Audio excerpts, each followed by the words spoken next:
Now we are going to discuss about the treatment of domestic wastewater.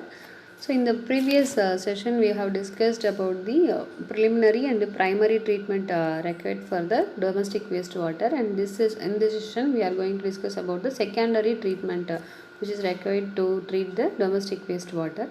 So in the secondary treatment we have two types of treatment, and first one is aerobic and another one is anaerobic. And the aerobic is nothing but the treatment has taken place in presence of the oxygen. So in aerobic treatment, the microorganism is used to oxidize the organic matter by means of oxidation or nitrification. Here the microorganism may grow in the attached system or suspended on the top of the wastewater. Here in attached growth system, the example for that is trickling filter and rotating biological contactor. So first one is trickling filter. Trickling filters are also called as percolating filters or sprinkling filters. It consists a tank of coarser filtering media over which the sewage is allowed to sprinkle or sprinkle down. Here sprinkle down by means of the spray nozzles. It is also called as rotary distributors. So it is like arm like structure, and through the nozzles, that is in the arm there are circular nozzles are there, and the water is allowed to sprinkle over that on the top of the filtering media. So the purification of the sewage by means of attained by means of the aerobic bacteria, it forms a bacterial film around the particles of the filtering media. This is the schematic diagram. There is a figure of the trickling. The figure shows the filtering trickling filter. You can see the distribution arms. Okay, if you see the distribution arms, there are four arms. Okay, so the black in color shows the top of the wastewater, and this is the cross sectional. This is the cross sectional view of the trickling filter.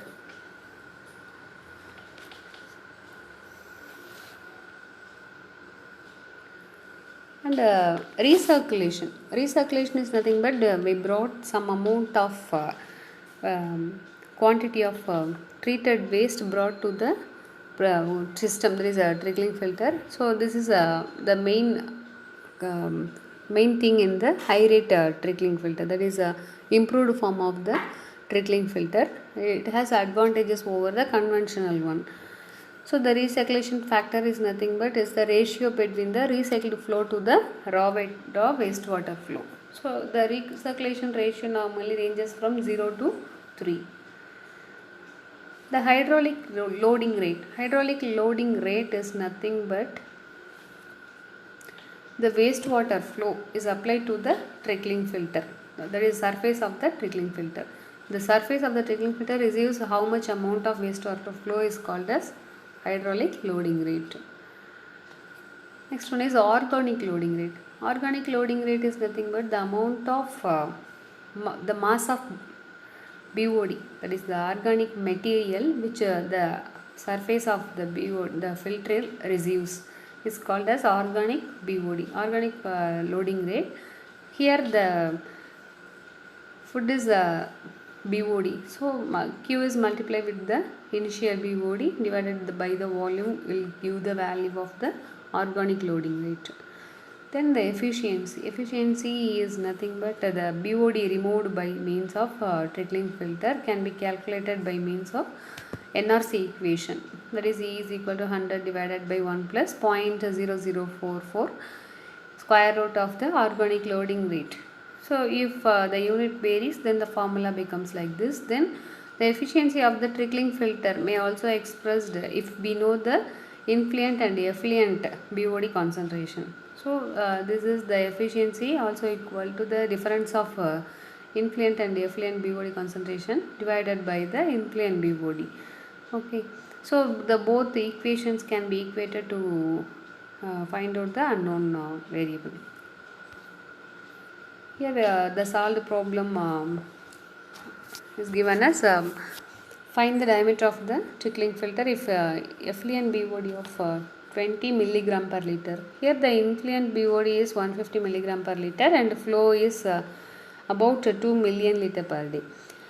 Assume the recirculation ratio as 1 and filtering depth of 2 meter. Here the efficiency is the difference between the influent and effluent BOD divided by the initial BOD multiplied by 100 to get it in percentage. It is equated to the NOS equation 100 divided by 1 plus 0.0044 square root of the organic loading rate, which can be calculated as the flow multiplied by the influent BOD divided by the volume to the recirculation ratio to get the organic loading rate, and the both sides can be equated to find out the volume.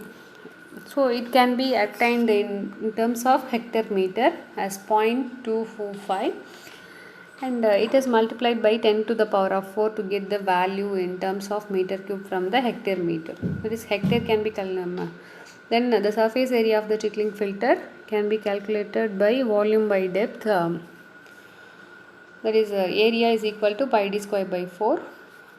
It is equated as like this. Then we can get the diameter as 39.5.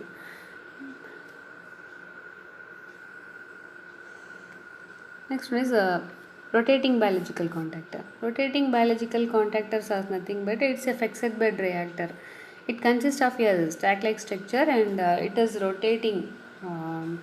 The rotating disc. It contains rotating disc stacked in a shaft, and it is rotating in a horizontal shaft. And while it is rotating, the disc are submerged in the water, and it is rotating continuously. Here the microorganisms are form a bacterial film that is attached to the disc. Here the disc is acting as the filtering media. Okay, so filtering media, that is the media which offers to the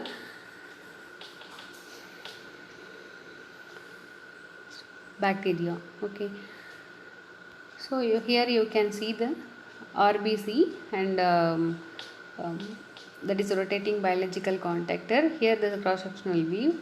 In this figure you can see the disc on the RBC is rotating and partially submerged in the wastewater, and while it exposed to the environment, the assimilation happens. Assimilation of the microorganism can happen. So by means of the digestion, the water is getting treated. Next one is activated sludge process. Activated sludge process is an excellent method of treating the raw sewage or the settled sewage. Here the treatment effluent, that is sewage effluent from the primary sedimentation tank, that is the previous unit processes brought here, and it is mixed with the 20 to 30% of the own volume of the activated sludge process. Activated sludge is nothing but the settled sludge in the secondary sedimentation tank is allowed to mix it with the water, that is waste water, before entering into the aeration tank. Here activated sludge process is nothing but it is the combination of a aeration tank. You can see in the diagram, this is the aeration tank, and this is the secondary clarifier or secondary settling tank, that is sedimentation tank. This combination of both are called combination of these two are called activated sludge process. Here the amount of sludge settled under the secondary clarifier brought to the and mixed with the wastewater influent to the aeration tanks. The merits of this ASP, that is activated sludge process, are it require only small amount of area, but operating cost is very high, and it requires continuous air supply because the aeration is the main thing happening here. So the design consideration of the activated sludge process are the food to microorganism ratio. that is FM. It is also called as FM ratio. Here F is the food. F indicates the food. Food is nothing but the kilogram of, that is the amount of BOD the tank receives per day. And MLSS is nothing but the amount of microorganism. It is a measure of how much amount of microorganism the suspended solid consists. Okay, so the ratio of these two, the food is calculated, the food can be, the amount of food is calculated by multiplying the total quantity, the raw sewage flow rate multiplied by with the BOD, influent BOD. And here MLSS, that mixed liquor suspended solids, are MLSS. It is also called as MLSS. Multiply with the volume to get the microorganism, amount of microorganism. So it gives the value, the ratio, and it ranges from 0.2 to 0.5. So the lower the FM ratio indicates the higher the efficiency. The hydraulic retention time. This is the time which is required for the wastewater to pass through the aeration tank. Next one is sludge gauge. It is defined as the average time which is required for the particles of suspended solids remains under the aeration tank. Next one is sludge volume index. It is defined as the volume occupied in the ml of water by 1 gram of solid in the mixed liquor after settling for 30 minutes. So here the sludge volume index is given in terms of ml per gram, that is settled sludge volume to the MLSS in milligram per liter. Here is the solved example. Here they are giving the values of wastewater related values and also aeration tank related values to find out the food to microorganism ratio. The formula to find out the food to microorganism ratio is Q, that is the amount of flow rate, that is flow rate is given as 500 meter cube per hour multiplied that with the influent BOD 150 milligram per liter, here divided by the volume, that is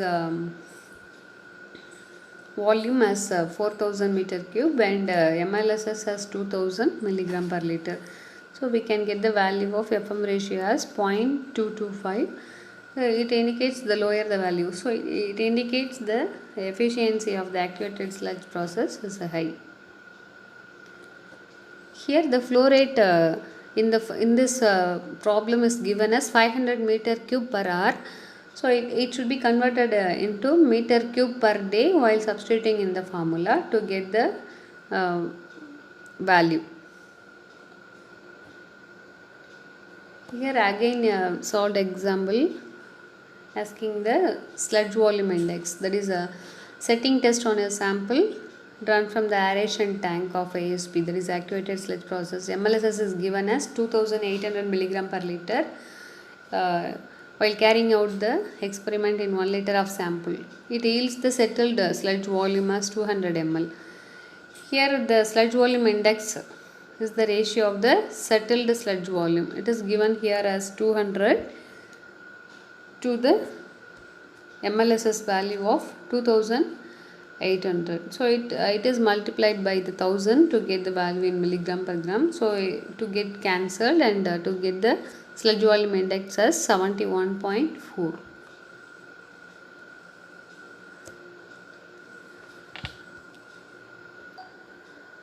The oxidation ponds are also called as stabilization ponds, and the thing which is happening here, whether by means of the both aerobic and anaerobic, because the depth of the oxidation ponds are very high, that is very more. So it is normally the stabilization ponds are open flow through earth basins. It is constructed like tank-like structures, and if depth of the oxidation pond is more, so at the top of the tank you are having the aerobic processes, and below some depth anaerobic processes will happen. So Here the design of an accidation ditch for a community of 7,500 with a per capita of sewage 90 liter per capita per day, and the BOD is given as 250 milligram per liter, and to get the treated sewage just 30 milligram per liter. Also they ask to find out the detention time if the pond is depth of pond is 1 meter.